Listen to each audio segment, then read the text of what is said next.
What's up, everybody? It's your boy Chris C. Pups, and I bring you another edition of the Car Concierge Show. On today's show, we're going to talk about recalls. Recalls are a pretty common thing with most vehicles. Pretty much all of cars have some kind of recall. And as I've said multiple times on multiple shows, I do not recommend, unless you just rich as hell and you can do what the fuck you want, I do not recommend that you buy a car the first year it comes out. And I always tell people this because you, my friend, will be the guinea pig. You'll be the guinea pig. Every problem that car that they couldn't find out in research and development, which they do not do a lot of anymore, they will find out by you driving the vehicle and you finding out and then having to take the vehicle back to the dealership for them to figure out what's wrong. So it's going to take them a minute to figure out what's wrong because it's a new car and they ain't never seen that problem before. So you're not going to have that car for a long time. You better hope that you got good insurance and they got a loaner vehicle for you to drive, because they're going to keep your car for a really long time so they can figure out what's wrong because they've never seen it before. And that's how recalls are created. I've been in millions of dealerships in my life. I've seen and been through so many recall situations. Situations from something as simple as changing out your floor mats so that your accelerator pedal doesn't get stuck, to the Better Business Bureau finding out that a automaker was putting in their electronic control module in the computers of the cars to tell the car to show a certain amount of miles per gallon, which was a lie. I've seen that. It's crazy. Kind of don't want to say what automaker it was, VW, but what could they even do? They couldn't even stop the computers from doing that. So all they did was give the owners of the cars money. That's all they could do. They couldn't fix the problem. I've seen all kinds of recalls. Auto stop lamp switch recalls. Brake pedal switch recalls. And that's what we're going to see. That recalls are always going to be there. They're always going to happen. And in our coming future, specifically with electric vehicles, they're going to try to avoid you knowing about recalls because most of these updates will be over the airwaves and you won't see the updates. But they're still going to continue to have problems, and recalls are still going to be made, and you are still going to be the guinea pigs when you buy these cars the first year they come out. So let's talk about recalls. First, we're going to talk about the Tesla Cybertruck. It had its first major recall. We've already talked about how customers are experiencing the rusting situation, which could be or not be a big situation. We're not sure. But they've had their first major recall already. These cars have not been out that long. But we're going to go over to one of our favorite YouTubers or content creators. And he's going to talk to us about the first that we know of recall for the Tesla Cybertruck. And pretty serious thing. Serious headline. So Tesla recalls all 4,000 Cybertrucks they've ever made due to a faulty accelerator pedal. But the story behind it is also kind of strange. So here, this is the accelerator pedal of the Tesla Cybertruck. Apparently there was an unapproved change to the adhesive holding the pedal to the pad that it's on. So some extra soap or something like that. So if you hit the pedal hard enough, it could become unstuck. Now I guess that's not the end of the world, but actually if you look up here in the footwell of the truck, this shelf's angle here is unfortunately the perfect angle that if the pedal does happen to get unstuck, and somebody actually showed this, it actually pins down the whole accelerator pedal at 100% throttle. So this goes from being a pretty annoying build quality issue to a pretty serious safety issue that's going to need to be fixed. But PSA, if you do actually have a Cybertruck, the brake pedal does override that accelerator, but also definitely take it to the service center because, well, this is a pretty serious headline. So Tesla recalls all 4,000... So, as you can see, that's what is considered Tesla's first recall, and it's pretty serious recall. I mean, if your accelerator pedal was to get stuck underneath there, you don't have the ability to stop, crashes, all of these things that could possibly happen if that was to happen. And it's funny how many recalls. Well, recalls have to be pretty serious to be considered recalls. They have to have some. They don't have to be that serious, but they have to. How recall is made is so many people will state that they have the same problem with their vehicle. Then they have to get engineers involved. The engineers establish that this is a continuous problem. They create a solution for the problem. Let all of the automakers know what the solution is. Send out whatever parts need to be repaired on that situation. Then they send out mass letters to all of the owners of these vehicles so they can bring the vehicles into the dealership to have the recall completed. And you just sit there and wait. Because if you bought that car that first year that it came out, then they don't know how to fix it. Then they don't have the parts to fix it. So if it's a major problem that they don't outright know how to fix right away, then you're going to sit with that problem on your new car until it is established how it is. They're going to fix it. And that's just why I don't recommend, unless you just got a fleet of cars and you just rich as hell and you do whatever you want. I understand that. Do that. If you're one of these cats that's living paycheck to paycheck and the hoopty break down and you ain't got another hoopty, because I always recommend that you keep if you have a car, buy a hoopty. Because no matter what kind of car you have, it's going to break down. And if you're not a person that has that great warranty, great insurance, bought a car from a dealership that allows you to have loaner vehicles while your car's in the shop, then you're going to need another vehicle. It's just one of those things. So I always tell people, buy a hoopty. It's going to be more now, but back in the day you could get a hoopty for a couple $100, but not anymore. So spend a couple $1,000 to get you a hoopty. Make sure it runs correctly. Make sure you maintain it. Kids can use it.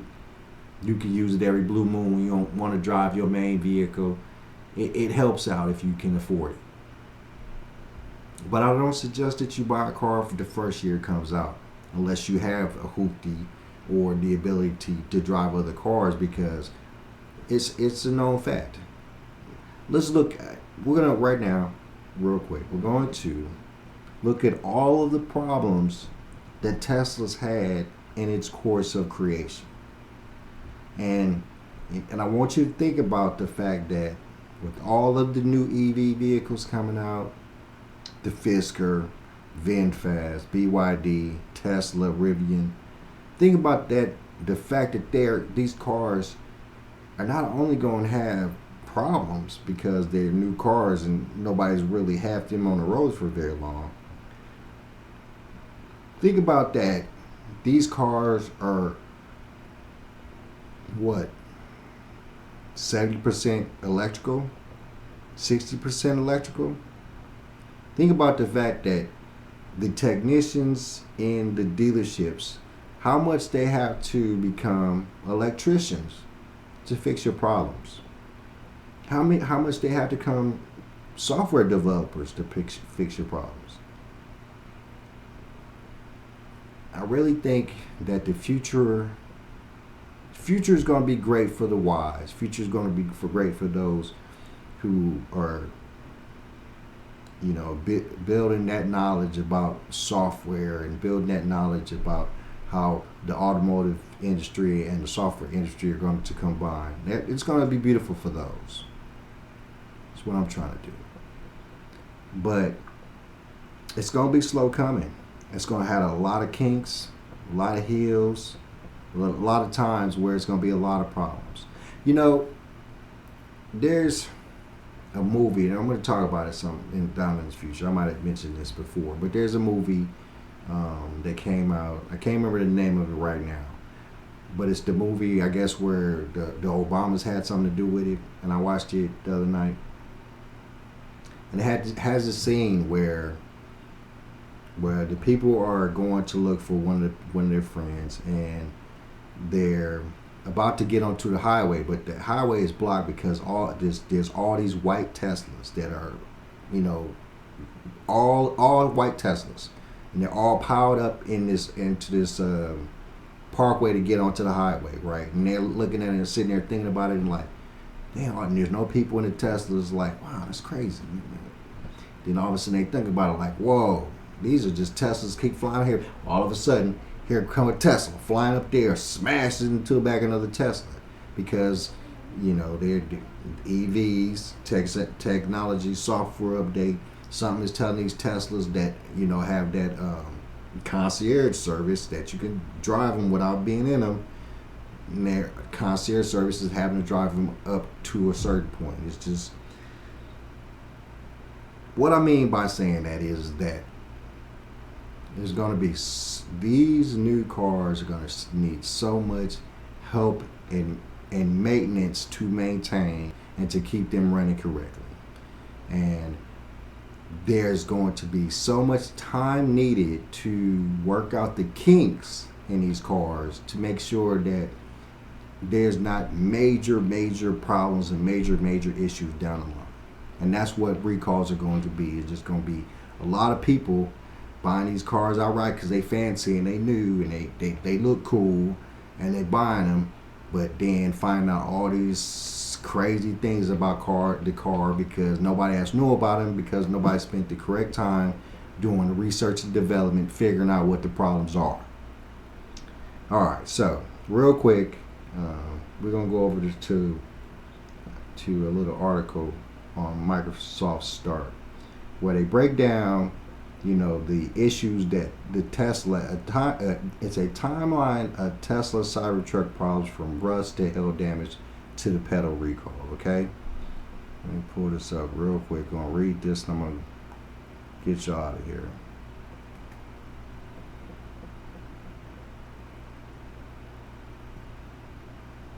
Alright, so it starts off. We called it back on January 24th, 2023. The Cybertruck has a serious design problem. Industry experts believe that its design is so bad that it affects the company's ability to manufacture it. As Tesla CEO Elon Musk himself later admitted,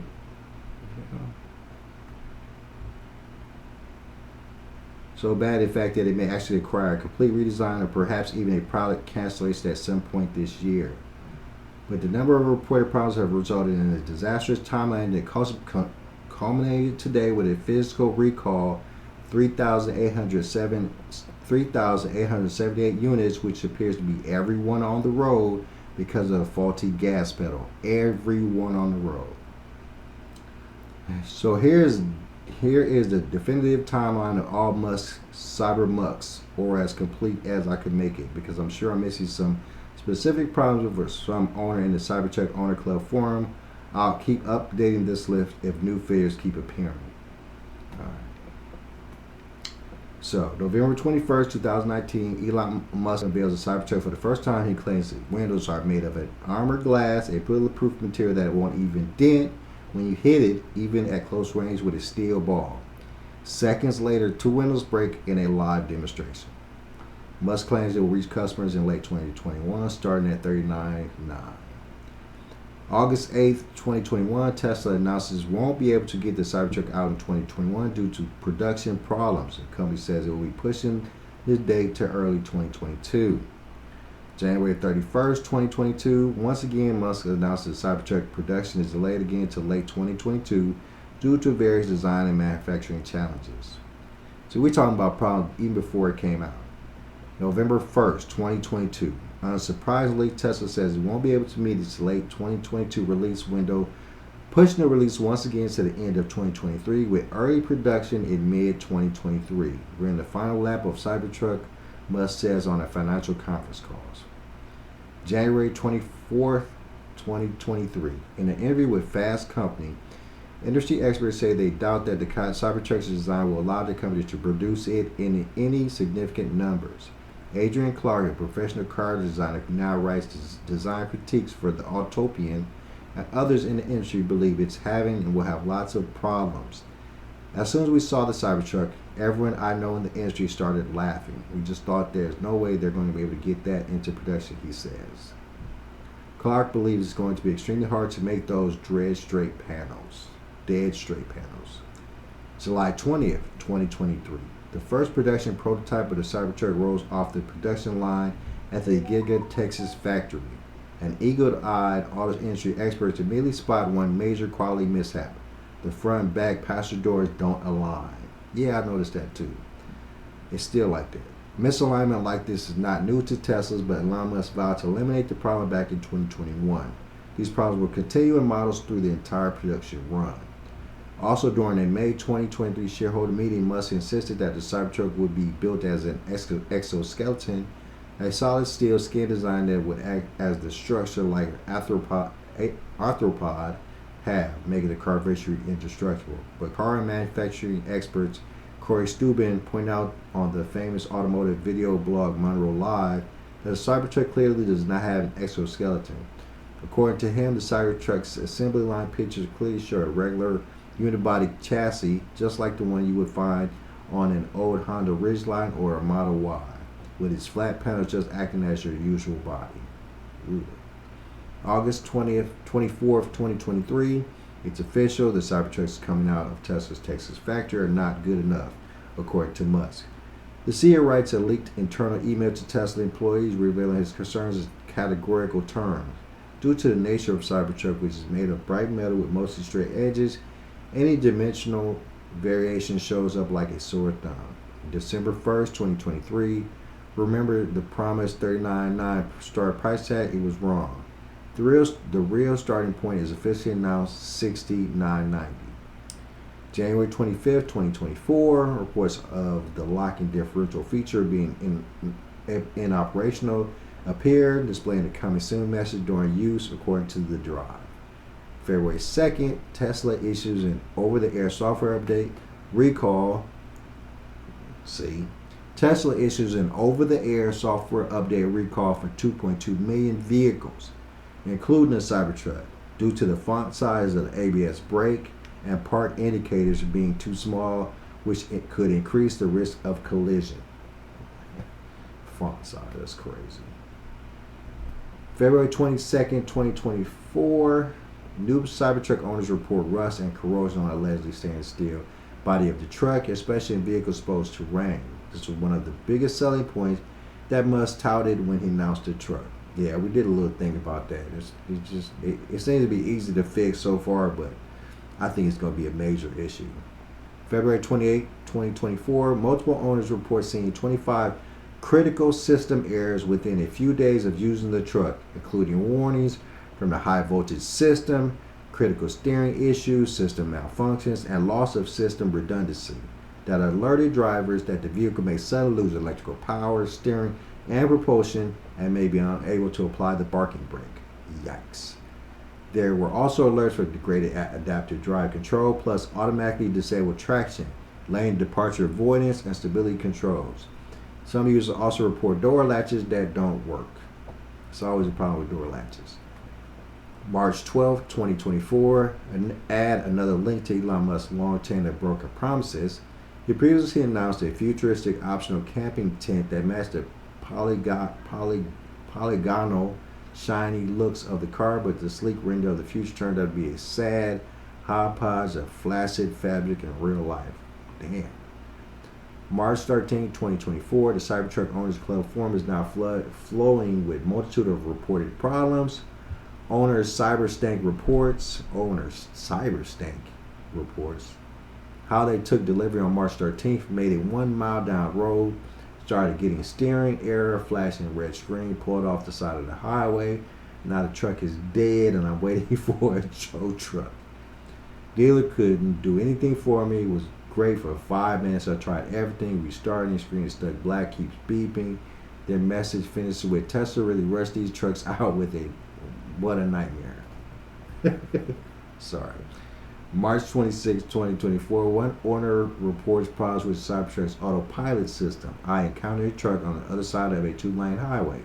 My Cybertruck suddenly made a hard brake stop when we both had a clear, wide enough space between us. Luckily, there's no vehicle at the back, as it would have been a definite collision. In the same thread, others report similar problems, but to be fair, users report this happens with other Tesla models. Yeah. April 1st, 2024. Owners all over the internet show the effects of the cyber guillotine.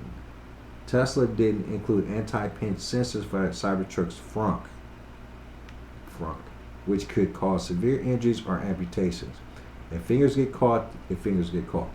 The trucks will slice the hell out of your fingers and any body appendage that gets too near to its closing front hood. It happens with doors too. Wow, that sucks.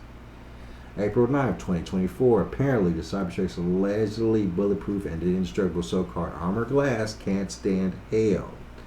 As the editor shows, the cost for the repair, according to the owner, just got an estimate of $2,326.75 via app service request. Damn, guys. April 15th, 2024. Tesla halts all Cybertruck deliveries after owners report a problem with the accelerator pedal, which could become stuck down due to lubricant residue causing the pedal cover to shift and become lodged in place. April 19th.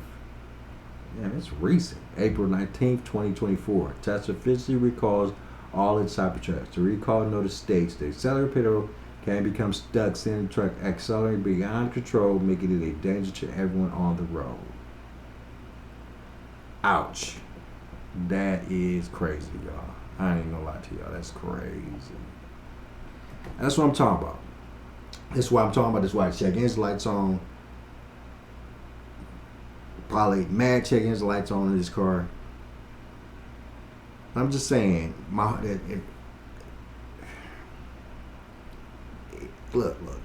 If you have the money and you can afford to buy a car, you have multiple cars. It's not a big deal if your car breaks down. It's not a big deal if your car is in the shop for a couple weeks, couple months, a year. If you have no problems with that, buy any car you want. Please, buy any car you want. But if you don't live on a budget, and you just want the hottest, newest shit out there, wait a year. Please just wait a year. In a year, the other fool will have driven your car that you love to death for a year and never seen all the problems. They'll told the dealership about it a million times, and when you pick that car up the next year, any problems that she has, they'll know about. They'll be able to fix in a day or two, maybe a week, depending on parts. You know, it's hard to get parts for new cars. They got to be made fresh. So, recalls will always be a part of new car ownership. Get used to it. Cybertruck a little bit different though. I ain't gonna touch that thing for a couple years. Might not touch it at all. I don't know. I definitely plan to get it. The Cadillac Lyric. I'm gonna buy me one of those on GP. But guys, thanks for tuning in. I'm your boy Chris C. Pup Surratt. Thanks for tuning in to another episode of Car Concierge Show. Please like and subscribe. DM me any ideas for shows. If you have a car that you need help with, give us a call. If you have a car that you need to sell, give us a call. The Concierge Automotive Dealership, online dealership is coming soon. Check that out. Peace.